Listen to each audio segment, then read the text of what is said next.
Et on accueille tout de suite Olivier Lapierre de la société Symétrie pour Mardi Éco.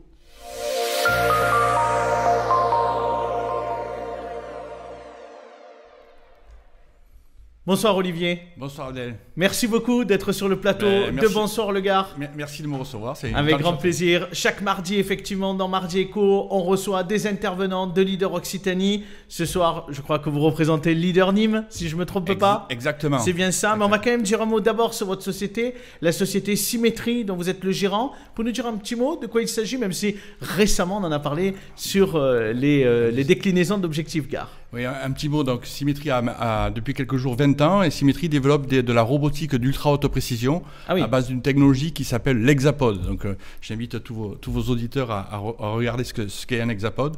Donc, on développe des très belles solutions mécaniques, de mécatronique pour une clientèle scientifique et industrielle au niveau mondial. Super, une belle pépite nîmoise. Merci. On parle ce soir de l'engagement de Leader Nîmes dans l'action Le Gard Une Chance. Les entreprises s'engagent. Je crois que c'est mis en œuvre par Fastgar, c'est bien ça? Voilà, en fait c'est une opération qui est nationale, qui est déclinée au niveau départemental par Fastgar. Et donc Leader Occitanie et Gare Entreprises se sont associés à cette opération.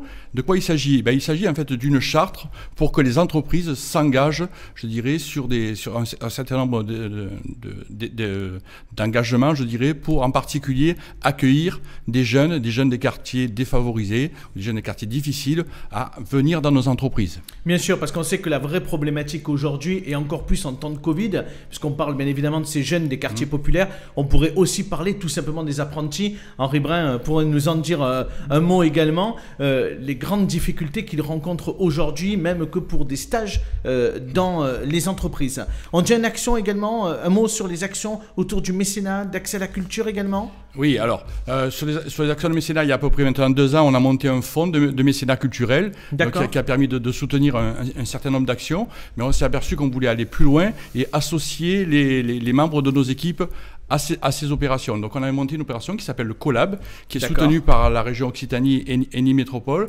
Et le concept, c'est quoi? C'est que nos équipes, nos collaborateurs puissent participer de manière active à des actions culturelles. Donc ils ont eu le choix à un certain nombre d'actions. Ils ont choisi la danse, la photographie, l'improvisation. Ouais, super. Et maintenant, entre midi et 2 et le soir, ils peuvent participer et concevoir une œuvre culturelle. Ah mais ça c'est super. Et ça, on le rappelle quand même que c'est Leader Occitanie aussi qui, dans son réseau de chefs d'entreprise, met en œuvre ces actions pertinentes pour le territoire, au plus près des enjeux aussi du territoire. Et n'oublie pas, bien évidemment, ceux qui sont le plus éloignés des entreprises. Exactement. Aujourd'hui, on veut ouvrir nos entreprises. Il faut impérativement que nos entreprises soient ouvertes à l'extérieur et faire bénéficier, je dirais, de nos emplois. Parce qu'aujourd'hui, des entreprises embauchent, ça existe, et j'en connais beaucoup. Et il faut être capable d'ouvrir nos entreprises à l'ensemble des concitoyens. Donc la dernière embauche, c'est Symétrie. C'est un jeune homme qui s'appelle Samir, qui a eu un superbe diplôme à l'école des mines d'Alès, donc vous voyez, dans le Gard, et qui habite sur le quartier de Pissevin. Eh bien, voilà. Tout va bien.